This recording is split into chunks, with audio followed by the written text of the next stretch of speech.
Hey friends, welcome to exam partner channel. मैं हूं आपका एग्जाम पार्टनर प्रवीण सिंह राजपुरोहित और आज अपन पढ़ने वाले क्या रिडक्शन फॉर्मूले के बेसिस पे कुछ क्वेश्चन सॉल्व करेंगे। ठीक है, तो भाई रिडक्शन फॉर्मूले कहां से मिलेंगे? फिर इसका आंसर है कि रिडक्शन फॉर्मूले का मैंने एक वीडियो बनाया हुआ है पूरे अच्छी तरीके से और उसमें मैंने बहुत सारे जो इंपॉर्टेंट फॉर्मूले हैं रिडक्शन फॉर्मूले उनको मैंने काफी अच्छी तरीके से एक्सप्लेन किया है। तो जाओ एक बार वो वीडियो देख लो, चैनल पे ऑलरेडी मैंने अपलोड कर दिया है। ठीक है, वो वीडियो देखो, उसके बाद में अगर आप इस वीडियो पे आते हो तो आपको कॉन्सेप्ट और भी अच्छी तरीके से क्लियर होगा, क्योंकि मैंने उसके उन सारे फॉर्मूले के बेसिस पे ही मैंने ये वीडियो मैंने पूरा अच्छी तरीके से बनाया हुआ है आपको समझाने के लिए। ठीक है, तो जाओ पहले वीडियो देखो अच्छे से, उसके बाद में इस वीडियो पे आओ तो आपको कॉन्सेप्ट और भी अच्छी तरीके से क्लियर हो जाएगा। ठीक है, तो आज का अपन वीडियो शुरू करते हैं जिसमें अपन क्या करेंगे, रिडक्शन फॉर्मूले के जो फॉर्मूलेज हैं उनके ऊपर अपन कुछ क्वेश्चन सॉल्व करते हैं। तो सबसे पहले एक फॉर्मूला देख लेते हैं, एक छोटा सा फॉर्मूला जो आपके सामने लिखा हुआ है 0 से π/2 sin mx into cos s to nx dx। ठीक है, जब भी आपको ऐसा कुछ गिवन होगा जहां पे आपके दो फंक्शन रहेंगे साइन और कॉस में,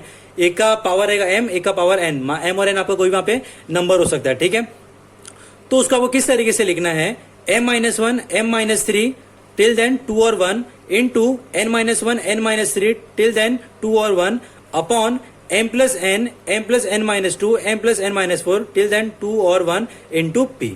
ठीक है, अब ये भाई फॉर्मूला तो मैंने आपको बता दिया कि ऐसे ऐसे अपने को लिखना है, लेकिन लिखेंगे कैसे उसको? ये 2 और 1 कहां से आ रहा है, ये p कहां से आया है? तो इसका सिंपल सा फंडा ये है कि जब भी आपको यहाँ पे m इस टाइप का कुछ फंक्शन आपको गिवन होगा, m और n की वैल्यू कुछ गिवन होगी, तो आपको यहाँ पे m-1 m-3 m-5 m-7 till जब तक आपका 2 और 1 नहीं आता है तब तक आपको, मतलब आपको क्या होना चाहिए, वहां पे 0 नहीं होना चाहिए। जैसे मान लो फॉर एग्जाम्पल m की वैल्यू आपकी 3 है और n की वैल्यू आपकी m की वैल्यू मान लो आपको 4 है और cos की वैल्यू मान लो 2 है। ठीक है, तो 4 - 1 कितना हो गया, 3 हो गया, 4 - 3 कितना हो गया, 1 हो गया। तो देखो 1 आ गया मेरा, तो मतलब मैं यहाँ पे क्या करूंगा, स्टॉप कर दूंगा।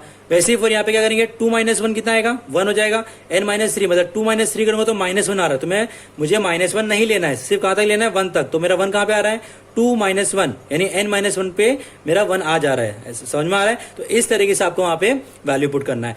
नाउ अब ये p क्या बोलता है, अब p के बदले क्या पुट करेंगे, p ऐसे रखेंगे अपन नहीं बिल्कुल भी, तो p के बदले आपको क्या पुट करना है, p = π/2 if m and n both even. मतलब क्या हुआ कि अगर m की वैल्यू अगर इवन हुई, n की वैल्यू भी अगर इवन हुई, तो वहां पे अपन ये पूरा सॉल्व करेंगे, इनटू क्या कर देंगे, साथ में π/2 को मल्टीप्लाई कर देंगे। ठीक है, ये रिडक्शन फॉर्मूला का एक फॉर्मूला है उसके अंदर। ठीक है, अब p = 1, p = 1 का पुट करना है for all other values of m and n। मतलब क्या हुआ इसका कि अगर मान लो m की वैल्यू अगर ऑड है और n की वैल्यू इवन है तो आपको 1 पुट करना है। मान लो अगर m की वैल्यू इवन है और n की वैल्यू ऑड है तो आपको अगेन 1 पुट करना है। तो यहाँ पे दो ही कंडीशन आती है कि जब भी आपको p π/2 पुट करना होगा, उसके लिए आपकी बेसिक कंडीशन क्या होनी चाहिए कि m और n दोनों का जो वैल्यू होगा वो आपका इवन ऑर्डर में होना चाहिए। अगर नहीं है, अगर उसमें से एक भी अगर कोई आपका ऑड है तो मतलब वहां पे आपको p की वैल्यू 1 पुट करनी है। समझ में अच्छी तरीके से? ठीक है, अब आते हैं इससे क्वेश्चंस के ऊपर कुछ। तो आज के वीडियो में मैंने कुछ 3-4 क्वेश्चन लिए हुए हैं फॉर्मूले के बेसिस पे, तो एक बार आपके फॉर्मूले वो अगर आप सामने लेते हो तो आपको और भी अच्छी तरीके से क्लियर हो जाएगा। ठीक है, तो पहला इसमें क्वेश्चन है आपका 0 से π/2 sin raised to 6x into dx। ठीक है, तो अब इसको सॉल्व कैसे करेंगे? अब ये सिंपल सा देखो 0 से, और हाँ और एक बात याद रखना आपको यहाँ पे कि रिडक्शन फॉर्मूले में आपका हमेशा जो इंटीग्रेशन का जो लिमिट रहेगा वो 0 से π/2 ही होना चाहिए। अगर 0 से π/2 नहीं है तो वहां पे आपको उसको या तो कन्वर्ट करना पड़ेगा या फिर वहां पे आपको कुछ और चेंजेस करने पड़ेंगे।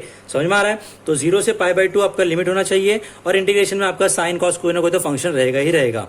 तो sin raised to 6x into dx आ गया। अब इसको मुझे सॉल्व करना है, π/2 0 से π/2 है, यहाँ पे मेरा सब कुछ क्या हो रहा है, यहाँ पे लिमिट भी यहाँ पे सेटिस्फाई हो रही है। ठीक है, अब m की वैल्यू क्या यहाँ पे इवन है, तो इवन है मतलब क्या हुआ, यहाँ पे क्या करेंगे, n-1 n-3 n-5 बराबर। तो देखो ये सब फॉर्मूले बेसिस पे, ठीक है, मैं आपको समझा भी रहा हूँ अच्छे से।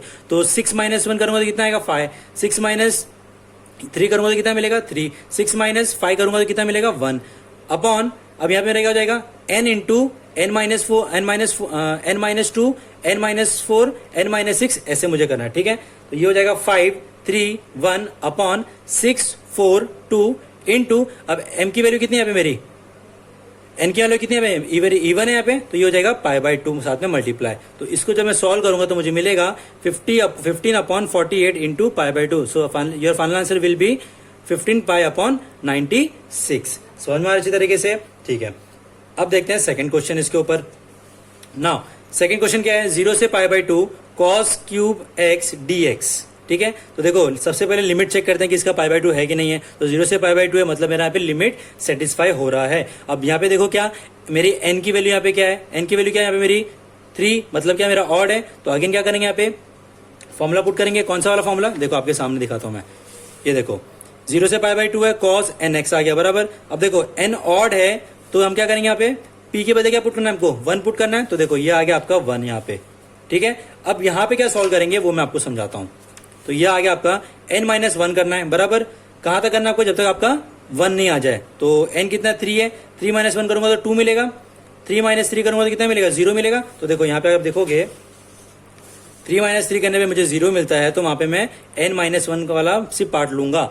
समझ में आ रहा है। तो ये हो गया 3 - 1 अपॉन n इंटू n-3 करेंगे यहाँ पे। तो ये सॉरी n-2 करूंगा यहाँ पे मैं। तो ये हो जाएगा 3 इंटू 1। तो ये मिल गया मुझे यहाँ पर 2/3 इंटू 1। तो आपको आंसर मिल जाएगा 2/3। समझ में अच्छे तरीके से सिंपल से आपको क्या करना है यहाँ पे कि आपको फॉर्मूला निकालना है, रिडक्शन फॉर्मूला का डायरेक्ट फॉर्मूला पुट करना है और आंसर आपको निकाल देना है। हुआ क्लियर अच्छे से। ठीक है, अब आते हैं नेक्स्ट वाले क्वेश्चन पे। अब इस क्वेश्चन में आपको करना क्या एग्जैक्टली वो मैं आपको समझाता हूँ। अब क्वेश्चन 3 में आपको 0 से पाई बाय 2 लिमिट है, लिमिट सेटिस्फाई हो गया मेरे यहाँ पे। ठीक है, अब अंदर फंक्शन देखो क्या क्या है, sine raise to 6x into cos raise to 4x dx। तो अभी मैंने आपको एक फॉर्मूला बताया था जस्ट स्टार्टिंग में, कौन सा वाला, ये देखो 0 से pi by 2 sine mx cos nx, ये वाला मेरा फॉर्मूला पार्ट है। अब सबसे पहले आपको चेक करना है क्या कि m और n का जो वैल्यू है वो इवन है कि ऑड है। क्या यहाँ पे 6 और 4 क्या होता है, इवन होता है। तो हम क्या करेंगे यहाँ पे इवन वाला फॉर्मूला यूज करेंगे। मतलब इवन वाला जब भी अप्लाई करना हो तो वहां पे आपको क्या होता है, सिर्फ p का वैल्यू चेंज होता है, या तो पाई बाय 2 आता है फिर 1 आता है। अगर इवन हुआ तो पाई बाय 2 और अगर ऑड हुआ तो 1। तो ये देखो ये पार्ट कैसे निकालेंगे वही मैं आपको समझाता हूँ।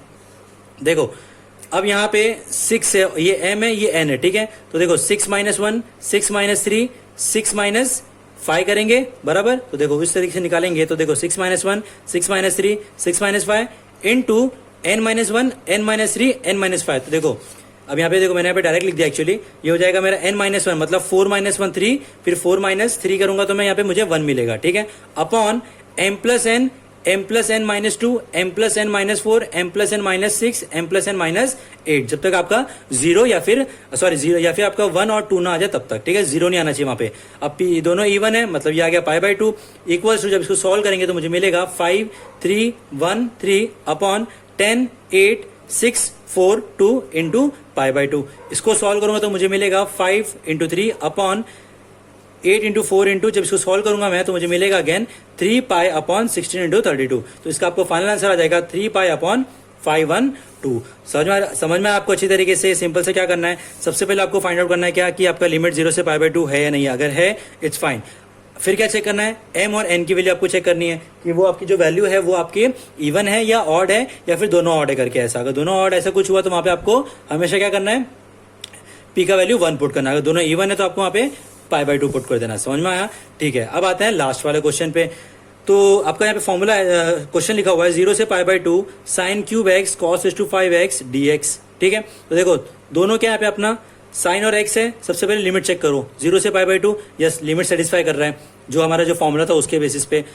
अब साइन है, साइन एक्स है कॉस एक्स है, इनकी जो पावर है वो क्या है, ये 3 है ये 5 है, दोनों क्या हो गए ऑड हो गए। मतलब अपन यहाँ पे p की वैल्यू क्या पुट करेंगे, 1 पुट करेंगे। अभी मैंने आपको समझाया था कि अगर इवन हुए तो पाई बाय 2, अगर एक इवन एक ऑड या एक ऑड एक इवन या फिर ऑर्डर हुए तो वहां पे आपको p का वैल्यू 1 पुट करना है। ठीक है, तो उसी तरीके से आप इसको सॉल्व करोगे तो आपको मिलेगा 3 - 1 5 - 1 5 - 3 अपॉन 3 + 5 3 + 5 - 2 3 + 5 - 4 3 + 5 - 6 इंटू ये आ जाएगा आपका पे p का वैल्यू दैट इज योर 1। इसको सॉल्व करोगे तो आपको आंसर मिलेगा 2 × 4 × 2 अपॉन 8 × 6 × 4 × 2। इसको सॉल्व करोगे तो आपको आंसर मिलेगा 1/24। मैंने यहाँ पे थोड़ा डायरेक्ट सॉल्व किया है क्योंकि एकदम सिंपल सा कैलकुलेशन है और कुछ भी नहीं। समझ में आ रहा है अच्छी तरीके से।